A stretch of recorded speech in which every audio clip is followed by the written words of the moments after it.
சாதம் காய்கறிகளும் பிரமாதம் அந்த கௌரவ பிரசாதம் இதுவே எனக்கு போதும்.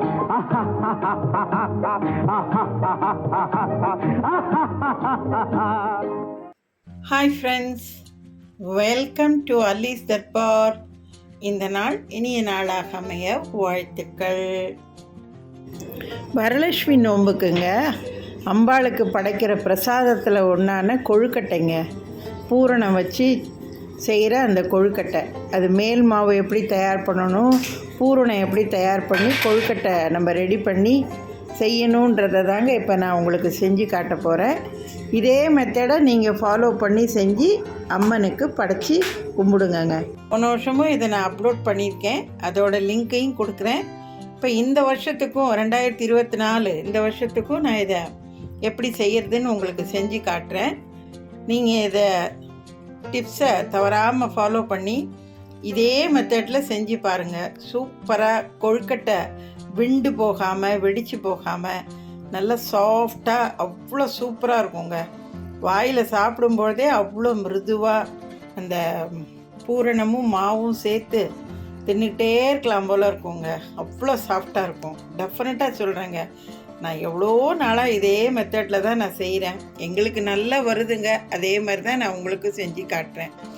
இப்போ நான் வந்துங்க மெஷரிங் கப்பால் இந்த பாருங்கள், இந்த மாதிரி மெஷரிங் கப்பால் 1 கப்பு கொஞ்சம் குவிச்சு அளந்த மாதிரி பச்சரிசிங்க. இந்த பச்சரிசியில் நீங்கள் சாப்பாட்டு அரிசியும் யூஸ் பண்ணலாம், மாவரிசி பச்சரிசின்னும் கடைகளில் விற்கும், 5020 அரிசின்னு சொல்லுவாங்க, அந்த அரிசியும் யூஸ் பண்ணலாங்க. ரெண்டுமே நல்லா தான் வரும். இப்போ அந்த மாதிரி இந்த நான் எடுத்துருக்கிறது சாப்பாட்டு அரிசி பச்சரிசி தாங்க. 1 கப்பு எடுத்து நல்லா ஒரு 4-5 தடவை கழுவிட்டு கிட்டத்தட்ட ஒரு 1 மணி நேரத்துக்கு மேலே நல்லா இதை ஊற வச்சுருக்கேங்க. இப்போ இந்த தண்ணியெல்லாம் நல்லா ட்ரெயின் பண்ணிவிட்டு இப்போ இதுக்கு வந்து 1 கப்புக்கு 2 கப்பு தண்ணிங்க. அந்த 2 கப்பில் ஒரு 1/2 கப்பு தண்ணி அதில் ஊற்றி மிக்சியில் நல்லா வெண்ணையாக அரைச்சிடணும். நம்ம மாவு கோலம் போடுறதுக்கு நைஸாக அரைப்போம் பாருங்கள், அந்த மாதிரி நைஸாக அரைச்சி எடுத்துட்டு அந்த மீதி இருக்கிற 1/2 கப்பு தண்ணியும் இந்த அரைச்ச மாவோடையே ஊற்றி நல்லா கரைச்சிட்டு இந்த மாதிரி ஒரு வடிகட்டியில் வடிகட்டிடுங்க. ஏன்னா திப்பி ஏதாவது இருந்தது, சரியாக அரைப்படாமல் அரிசி கிரிசி நைஸாக ரவா மாதிரி இருந்ததுன்னா அதெல்லாம் நல்லா நமக்கு ஃபில்டர் ஆகிடும். மாவு உங்களுக்கு நல்லா அப்படியே வழுன்னு அவ்வளோ சூப்பராக இருக்குங்க. இப்போ அந்த மாவை வந்து வடிகட்டின மாவை ஒரு அகலமான கனமான கடாயிலையோ இல்லை நான்ஸ்டிக்லேயோ தேங்காய் எண்ணெய் 1 டேபிள் ஸ்பூன் இந்த மாவோடே சேர்த்துட்டு அப்படியே கிளறி அந்த மாவு நல்லா ஒரு மாதிரி வெந்து உருண்டு வரும்பொழுது அப்படியே இறக்கி வச்சு கொஞ்சம் கை சூடு பொறுக்கிற அளவுக்கு வந்தது மாவை நல்லா இழுத்து பிசைஞ்சிட்டு இந்த பூரணத்தை ரெடி பண்ணி வைக்க வேண்டியதுதான். பூரணம் எப்படி ரெடி பண்ணணும்னா, இப்போ 1 கப்புங்க கொஞ்சம் அழுத்தி அளந்த மாதிரி இந்த தேங்காய் பூ, இதை மிக்சியில் நல்லா ஒரு விப்பர் மோடில் 1 தடவை 2 தடவை அடித்து எடுத்து வச்சுக்கோங்க. 1 கப்பு தேங்காய் பூக்கு 3/4 கப்பு வெல்லங்க. ஸோ இந்த வெல்லத்தையும் தேங்காயையும் ஒன்றா போட்டு 1 டீஸ்பூன் நெய்யை ஊற்றி லோ ஃப்ளேமில் வச்சு இந்த பூரணத்துக்கு தேவையான ஏலக்காய் தூள், ஒரு பிஞ்ச் உப்பு இதெல்லாம் போட்டு நல்லா அந்த பூரணத்தை ரெடி பண்ண வேண்டியதாங்க. நான் எல்லாத்தையும் ஒன்று ஒன்றா உங்களுக்கு ஸ்டெப் பை ஸ்டெப்பாக காமிச்சு கொழுக்கட்டையும் ரெடி பண்ணி காட்டுறேங்க நான். ஓகே, இந்த வீடியோவை சேவ் பண்ணி வச்சுக்கோங்க.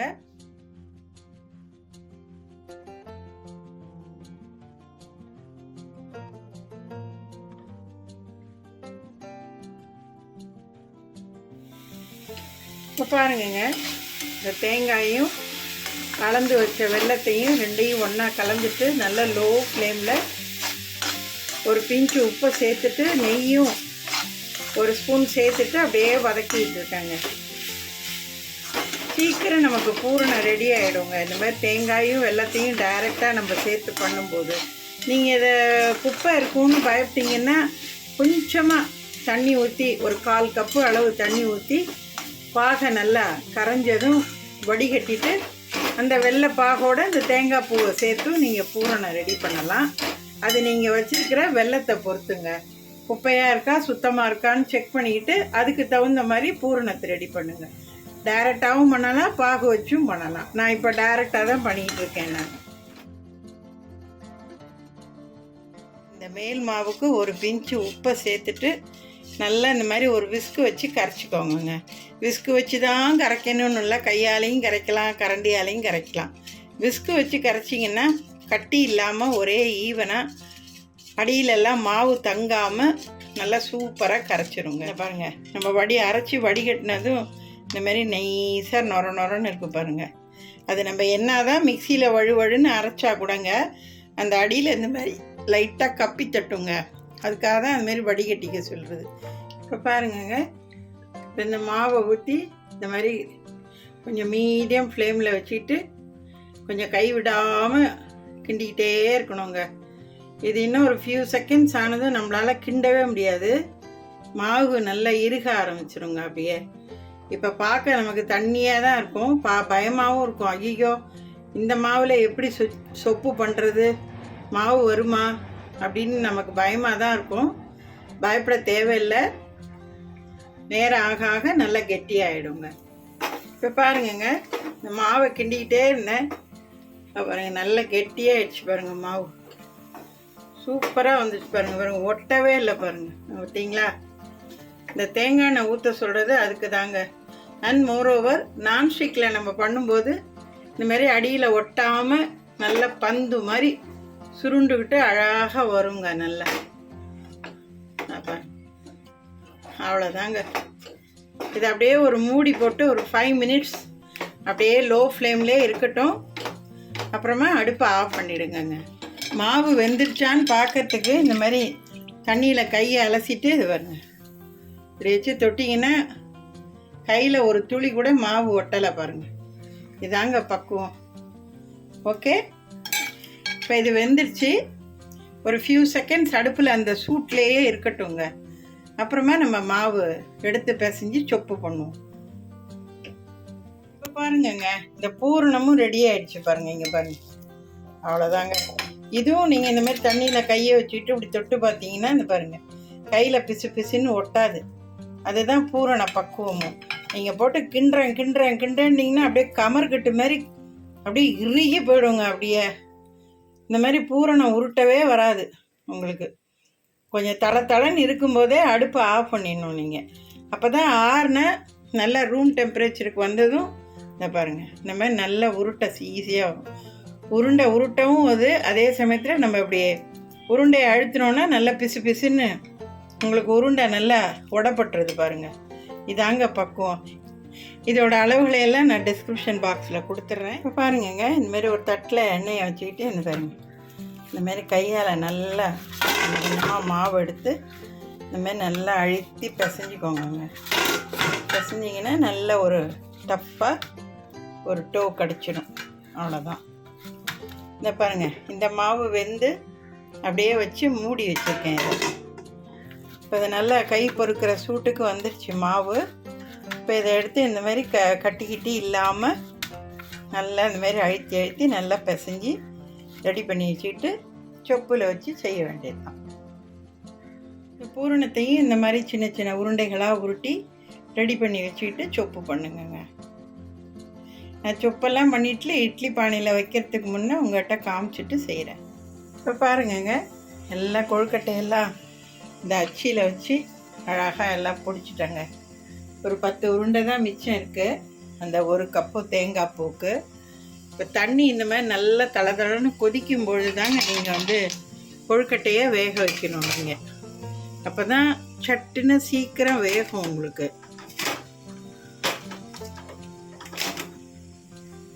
தீயை மீடியம் ஃப்ளேமாக வச்சு வேக விடுங்க. இப்போ பாருங்கங்க, இந்த மாதிரி இந்த வெள்ளை மாவையும் நல்லா நீங்கள் பிசைஞ்சிட்டு கட்டி முட்டி இல்லாமல் ஒரு தடையும் கொழுக்கட்டை மாவு பிசையும் போது நல்ல மாவை பிசைஞ்சிக்கணுங்க. அப்போ தான் நல்ல கொழுக்கட்டை பூரணம் விண்டு போகாமல் நல்லா வரும். இந்த மாதிரி பிசைஞ்ச மாவை அதை பாருங்கள் இந்தமாரி சின்ன சின்ன உருண்டையாக உருட்டி இட்லி பானையில் வேக வச்சு எடுத்து வச்சுட்டு நம்ம சுண்டெல்லாம் தாளிக்கிற மாதிரி கடுகு, உளுத்தம்பருப்பு, காஞ்ச மிளகா, தேங்காய் பூ இதெல்லாம் நல்லா வதக்கிட்டு இந்த வேக வச்ச உருண்டையை அதோடு சேர்த்து உங்களுக்கு காரத்துக்கு இட்லி மிளகாய் பொடி சேர்த்தும் பண்ணலாம், இல்லை தனி மிளகாத்தூள் சேர்த்தும் பண்ணலாங்க. பண்ண கார கொழுக்கட்டை சூப்பராக இருக்குங்க, நல்லா ஜம்முன்னு. நான் உங்களுக்கு அதையும் செஞ்சு காட்டுறேன் பாருங்கள் நான். ஓகே, இப்போ பாருங்கங்க, கொழுக்கட்டை நல்லா சூப்பராக வெந்து ஒன்றோட ஒன்று ஒட்டாமல் எவ்வளோ சாஃப்டாக நல்லா ஜம்முன்னு வந்திருக்கு பாருங்கள் கொழுக்கட்டை. ஒன்று ஒன்று எடுத்து பார்த்தாலே நல்லா சூப்பராக இருக்குது பாருங்கள், நல்லா சுடுதுங்க. பாருங்கள், அப்படியே கையில் தொடும்போதே அப்படியே பஞ்சு மாதிரி இருக்குங்க, அவ்வளோ சாஃப்டாக கொழுக்கட்டை ஜம்முன்னு வந்துருச்சு பார்த்தீங்களா. இப்போ இந்த மிச்ச மாவை உருண்டி வச்சேன் இல்லையா, அதை பாருங்கள். இதையும் திருப்பி இந்த மாதிரி ஒரு ஈடு வேக வச்சு எடுத்து வச்சுக்குவோம். அதுக்கப்புறம் இந்த காரம் எப்படி பண்ணுறதுன்றதையும் நான் காட்டுறேன்.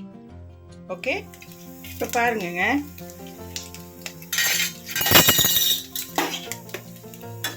இந்த கொழுக்கட்டையில் 1 டேபிள் ஸ்பூன் தேங்காய் எண்ணெயில் 1 டீஸ்பூன் கடுகு, 1 டீஸ்பூன் உளுத்தம்பருப்பு, கருவேப்பிலை கொஞ்சோண்டு தாளிச்சிட்டுங்க. 1 டேபிள் ஸ்பூன் தேங்காய் பூவையும் சேர்த்து இப்போ வதக்கிட்டு இருக்கேங்க. இன்னும் ஒரு ஃபியூ செகண்ட் கழித்து நமக்கு காரம் எவ்வளோ தேவையோ அந்த அளவுக்கு இட்லி மிளகாய் பொடிங்க அதையும் சேர்த்துக்கலாம், தனி மிளகாத்தூளும் சேர்த்துக்கலாம். காரத்துக்கு நம்ம விருப்பம்தான். நான் இட்லி மிளகாய் பொடி தாங்க சேர்க்க போகிறேன். நான் சேர்த்துட்டு வதக்கிட்டு காட்டுறேன். மஞ்சத்தூள் ஆப்ஷனல், பெருங்காயம் போட்டுக்கோங்க. இப்போ பாருங்கங்க, நான் வந்து ஒரு 2 டீஸ்பூன் அளவுங்க இட்லி பொடி. நீங்கள் உங்கள் வீட்டில் என்ன பக்குவத்தில் அரைச்சி வச்சுருப்பீங்களோ அந்த இட்லி பொடி தாங்க சேர்த்துட்டு உடனே அடுப்பை ஆஃப் பண்ணிவிடுங்க. ரொம்ப நேரம் வதக்காதீங்க, கலர் சேஞ்ச் ஆகிடும். இந்த பொடியை போட்ட கையோடு அப்படியே அந்த சூட்லேயே தான் வதக்கணும், அடுப்பை ஆஃப் பண்ணிவிட்டு. அவ்வளோதாங்க. அடடா அடடா அடடா பா.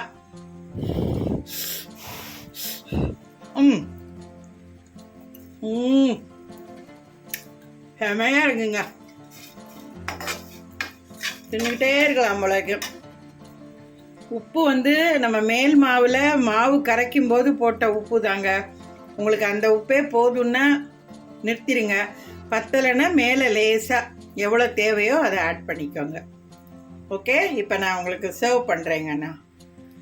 பூரண கொழுக்கட்டையும் கார கொழுக்கட்டையும் என்னங்க, நல்ல அருமையான சாஃப்டானங்க. உண்மையிலேங்க அப்படியே கரையுது வாயில் வச்சிங்கன்னா. நீங்கள் எப்பொழுதுமே கொழுக்கட்டை மேல் மாவு இந்த மாதிரி மெத்தடில் நீங்கள் செய்யுங்க, சூப்பராக இருக்குங்க, நல்லா இருக்கும் செம்மையாக. என்னங்க, உங்களுக்கும் இந்த மெத்தடு பிடிச்சிருக்குன்னு நினைக்கிறேன். நீங்களும் இதை விரும்புவீங்கன்னு நினைக்கிறேன். என்னுடைய இந்த கொழுக்கட்டை மெத்தடு உங்களுக்கு ரொம்ப பிடிச்சிருக்குன்னு நினைக்கிறேன். அடுத்த ஒரு ரெசிப்பியில் உங்களை நான் சந்திக்கிறேன். வரலட்சுமி நோன்பு வந்துடுத்து. நான் எப்பொழுதுமே வருஷம் எங்கள் வீட்டில் வரலட்சுமி நோன்பு ரொம்ப சிறப்பாக செய்வேங்க. என்னால் முடிஞ்ச வரைக்கும் நான் ஒரு வருஷமாக என்னுடைய வரலட்சுமி நோன்பு பூஜாவை என்னோடய சேனலில் நான் அப்லோட் பண்ணியிருக்கேன். அதோட லிங்க் எல்லாமும் நான் கொடுக்குறேன். இப்போ இந்த வரலட்சுமி நோன்புக்கு தேவையான அம்மன் அலங்காரங்களை எல்லாம் ஆரம்பிச்சிருக்கேங்க.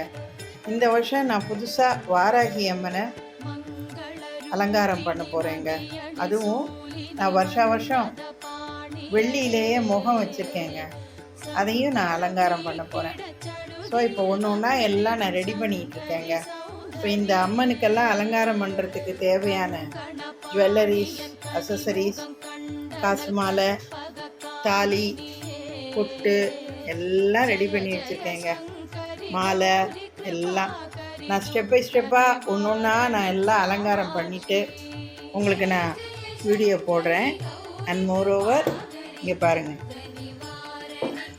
இப்போல்லாம் கடைகளெல்லாம் இந்த அபய முத்திரையோட நிறையா அம்மன் டால்ஸ் எல்லாம் சின்னதுலேருந்து பெருசு வரைக்கும் நிறையா விற்கிது பாருங்கள். அந்த மாதிரி அந்த அம்மன் டால் வந்து நான் வச்சுருக்கேன் எங்கள் வீட்டில். இப்போ அதுக்கு தான் நான் எல்லாம் சுத்தம் பண்ணிவிட்டு ஒரு ஈர துணியால் நல்லா தொடச்சிட்டு ப்ரஷ் பண்ணிவிட்டு இப்போ எல்லாம் அலங்காரம் பண்ணிகிட்ருக்கேங்க. ஃபஸ்ட்டு பாவாடை கட்டிட்டேன். நான் ஆல்ரெடி இந்த கழுத்தில் எப்பொழுதுமே அதுக்கு தாலி ரெடியாக கட்டி வச்சுருப்பேங்க, அதை கழட்ட மாட்டேன். நான் ஒரு வருஷமும் அலங்காரம் பண்ணும்போது அதை அப்படியே வச்சுட்டு தான் நான் டாலை எடுத்து வச்சுக்குவேன். மித்ததெல்லாம் தான் நான் பிரிச்சுட்டு திருப்பி ஒரு வருஷமும் நான் புதுசாக அலங்காரம் பண்ணுவேன். ஸோ இப்போ இந்த வருஷமும் அது மாதிரி தான் பொம்மையெல்லாம் நல்லா சுத்தம் பண்ணிவிட்டு புது பாவாடை ஆரஞ்சில் க்ரீன் சூப்பராக இருக்குதுங்க, செமையாக. எல்லாமே கடைகளில் விற்கிதுங்க. சென்னையாக இருந்தீங்கன்னா விஜயா ஸ்டோர், கிரி ட்ரேடர்ஸ், மற்ற இதர கடைகள்லாம் நிறையா இருக்குது. பாரிஸ் போனீங்கன்னா அப்படியே குமிச்சு வச்சுருப்பாங்க. எங்கே வேணாலும் நமக்கு பிடித்தமானதை நம்ம பட்ஜெட்டுக்கு தகுந்த மாதிரி அம்மனுக்கு நம்ம ஆசையாக அவள் சந்தோஷப்படுற மாதிரி சூப்பராக நம்ம அலங்காரம் பண்ணுறதுக்கு எல்லாம் நம்முடைய பொருளாதாரம், உடல் ஆரோக்கியம், மன திருப்தி, சந்தோஷம் எல்லாம் கலந்தது தாங்க. எல்லாமே நம்ம விருப்பம், நம்மளுடைய வசதி தாங்க. சில பேர் பழக்கம் இல்லைம்பாங்க. வரலட்சுமி நோன்பு அம்மா வீட்டில் இருக்கும், மாமியார் வீட்டில் இருக்காது, மாமியார் வீட்டில் இருக்கும், அம்மா வீட்டில் இருக்காது. இதெல்லாம் பிராமின்ஸ் தான் அந்த ரொம்ப சிறப்பாக இதெல்லாம் செய்வாங்க. காலப்போக்கில் இப்போ இதெல்லாம் மாறி யார் வேணாலும் கும்பிடலாம், யார் வேணாலும் செய்யலாம். கடவுளை கும்பிடுறதுக்கு எந்த வித ரூல்ஸ் அண்ட் ரெகுலேஷனும் கிடையாதுங்கிற மாதிரி ஆகிப்போச்சுங்க. எல்லாம் நம்ம விருப்பம்தான். கடவுளை கும்பிடுறதுக்கும் அம்மனை கும்பிடுறதுக்கும் எந்த வித கட்டுப்பாடும் கிடையாது. இவங்க தான் கும்பிடணும், அவங்க தான் கும்பிடணுங்கிற வரமுறையும் கிடையாதுங்க. எல்லாம் நம்ம விருப்பம். அம்மன் நம்மளை விரும்பி நம்மளை தேடி நம்ம வீட்டில் அம்சமாக உட்கார்ந்து நம்ம செய்கிற பூஜைகளையும் பிரசாதங்களையும் மனப்பூர்வமாக ஏற்றுக்கிட்டு நம்மளை ஆசீர்வதிக்கிற அந்த ஒரே ஒரு தருணம் தாங்க நமக்கு ரொம்ப முக்கியம். மற்ற சுற்றி உள்ள சூழ்நிலைகள், யாரும் எதுவும் சொல்கிறது, அதெல்லாம் நம்ம எதையும் காதில் வாங்காமல் நம்ம நம்பிக்கையோட மன திருப்தியோட ஆழ்ந்த இறை பக்தியோடு செஞ்சோம்னா எல்லாமே நம்ம கைவசப்படுங்க. நான் இதை எத்தனையோ வருஷமாக நான் இதை செஞ்சிகிட்ருக்கேன். 1 வருஷம் 2 வருஷம் இல்லைங்க, கிட்டத்தட்ட ஒரு 15 வருஷத்துக்கு மேலே நான் செஞ்சிகிட்ருக்கேங்க. எனக்கு அம்பாள் பரிபூர்ண அருளாசி கொடுத்து என்னையும் என் குடும்பத்தையும் என் கணவர், என் பிள்ளைங்க, என் பேர பிள்ளைங்கன்னு எல்லாரையும் அம்சமாக வாழ வச்சிட்ருக்காங்க. டச்சுட், அதில் எந்த வித சந்தேகமும் இல்லைங்க. ஸோ என்னுடைய வரலட்சுமி நோன்புக்கு உண்டான எல்லா ப்ரிலிமினரி ஒர்க்கையும் நான் இப்போ ஆரம்பிச்சிட்டேன். நான் ஒரு ஸ்டெப் பை ஸ்டெப்பாக காமிச்சு உங்களுக்கு நான் எல்லாம் வீடியோ அப்லோட் பண்ணி இதை ஒரு தனி வீடியோவாகவும் வரலட்சுமி விரதத்தை ஒரு தனி வீடியோவாகவும் நான் போடுறேங்க நான். ஓகே, அனைவருக்கும் இனிய வரலட்சுமி தின பூஜா வாழ்த்துக்கள். வாழ்க வளமுடன். जय जय शङ्करि गौरि कृपाकरि दुःख निवारणि कामाक्षी। जय जय शङ्करि गौरि कृपाकरि दुःख निवारणि कामाक्षी। जय जय शङ्करि गौरि कृपाकरि दुःख निवारणि कामाक्षी।